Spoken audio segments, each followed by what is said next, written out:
First, let's talk about the Houston Texans versus the Kansas City Chiefs. Now, we predicted the Chiefs would win that game. CJ Stroud had a tough day that Saturday afternoon. 8 times he was sacked, 3 of them by George Kalafkas. Played exceptional. But, Champ, I noticed there were some controversial calls on the refs that they did not call. There was the hip drop tackle. Yes. On Dalton Schultz. And by the way, the NFL, they implemented it this season. We talked about this. And the controversial call on Will Anderson Jr. for roughing the passer. And then the other call on Patrick Mahomes when he slid. Henry Teotu, I hope I'm pronouncing the last name right. I apologize if I mispronounce it. But Chip, man, look, I don't want to say that Kansas City didn't deserve this victory because they still had to do what they had to do. But is it fair to say that the refs are helping them? I won't say that they are helping, but it's getting to the point where you're going to have to ask yourself that question. And it's getting to the point where we're going to have to start asking the NFL to, hey, when are you going to start implementing some type of rules or some procedures to hold these referees accountable at a certain point? Because it seems like these referees can make some wrong calls, and it's just like it's blatant. And when a Hall of and you know it's blatant when a Hall of Famer like a Troy Aikman who played, I mean, let's just be honest, he was playing when they was back in the day where you was glutton for punishment back then. You know, you couldn't throw across the middle of none of that. So for a Hall of Famer like Troy Aikman to be calling out the referees like they are, and people are going to say, well, he's jealous he's not being mentioned. No, Troy Aikman has 3 Super Bowls. He has those as Patrick Mahomes. You heard about a lot of it today. That's jealousy. No, he has the same amount of Super Bowls. He's held in high regard, maybe not in the GOAT conversation as a Patrick Mahomes or Tom Brady, but he was at the forefront of one of the greatest dynasties in NFL history. Troy Aikman has no reason to be jealous. And I'm just going to be real. So when you call it like you see it, he's a legend in the game. He's a legend. So when he calls it like he sees it, hey, that's a clear-cut sign that's how we the fans are seeing it. But outside of that, I will say this. When you come into that is about as much mistake-free football as you can play. That is about as much mistake-free football as you can play. I mean, you literally played mistake-free. You didn't turn the ball over or anything, and you still ended up giving the game away. And it was a lot of questionable calls, but you cannot take away the 8 sacks because they were not able to protect CJ Stroud. You cannot take away the fact that he was being harried darn near every down. You can't take away from that, and you can't take away the fact that, you know, when you can't protect your quarterback, I always say the quarterback can't throw on his back. When you can't protect him, then it's going to be a lot of smoke in the city, if you will. But there's a lot of things that need to be implemented. Because if you're missing calls like that, and the hip drop tackle was right in front of the referee's face. I don't understand why they didn't call that, considering the fact that the NFL, they just put in the rule.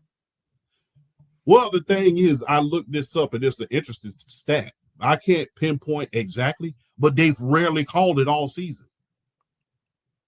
They've rarely called it all season. They haven't called a hip drop tackle all season. I can think of maybe one, and I watched nearly all the games. I could think of maybe 1 or 2 times they may have called that.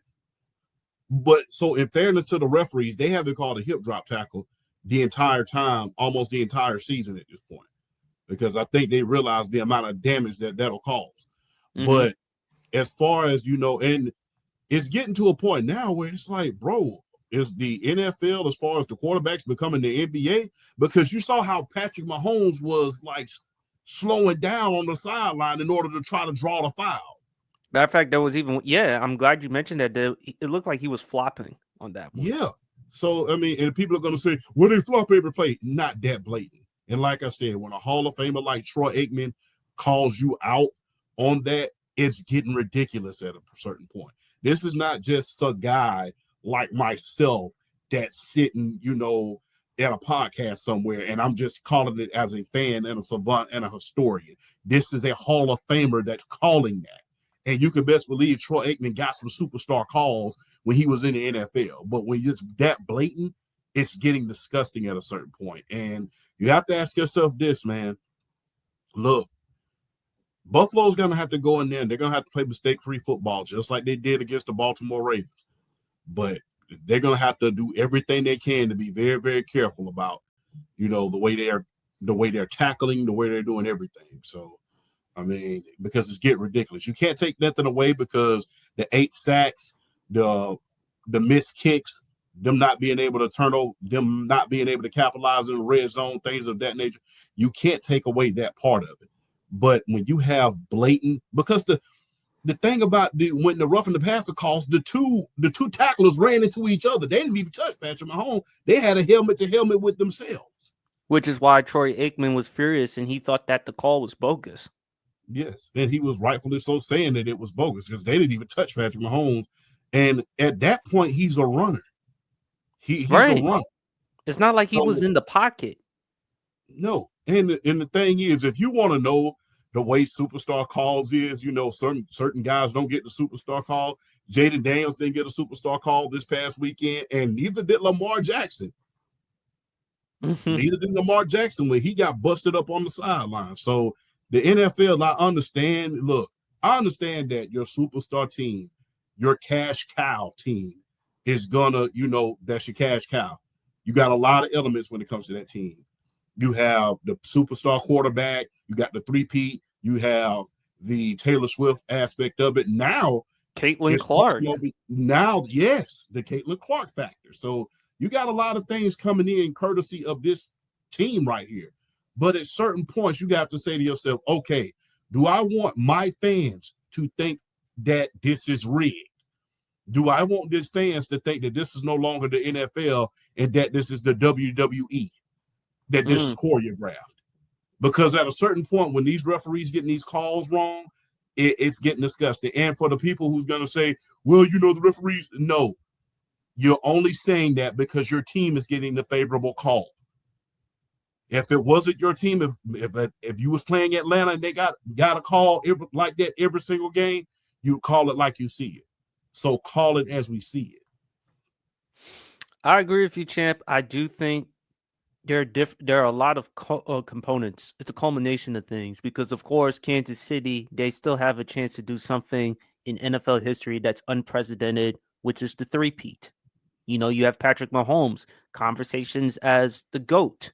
Andy Reid, conversations as far as the GOAT, the greatest head coach of all time, Travis Kelce, greatest tight end of all time. And then it does help when you have a Taylor Swift coming to the games. Whenever Travis Kelce catches a pass or a touchdown or whatever, immediately they're going to show Taylor Swift. And you also got the face, not only of the WNBA, but arguably in women's sports, other than Naomi Osaka, in my opinion, and Caitlin Clark. And, I just think, and look, Will Anderson, D'Amico Ryans, Joe Mixon, they had a lot to say. They felt like it was them against everybody. I mean, they called out the refs. Needless to say, they're going to get fined because, again, anytime when you say something about the refs, of course, the NFL, they're going to do something about it. Remember, last year, Patrick Mahomes got very furious about the Kadarius Toney flag back in Buffalo at Kansas City. He and Andy Reid got a fine for it. So don't be surprised if Houston with this one. But look, Kansas City, their defense. Steve Spagnuolo called a great game plan. George Karlaftis, Chris Jones, they went after C.J. Stroud. And C.J. in that game, I mean, he got nicked up pretty bad. So my thing is with Houston, I still believe they're going to be a team in the AFC as long as they have that quarterback, as long as they have that head coach. They're in that division because if you look at the AFC South, it's theirs to lose. Indianapolis, you're still waiting to see if Anthony Richardson can grow, develop his game. Neither of us at this point are sold on Trevor Lawrence.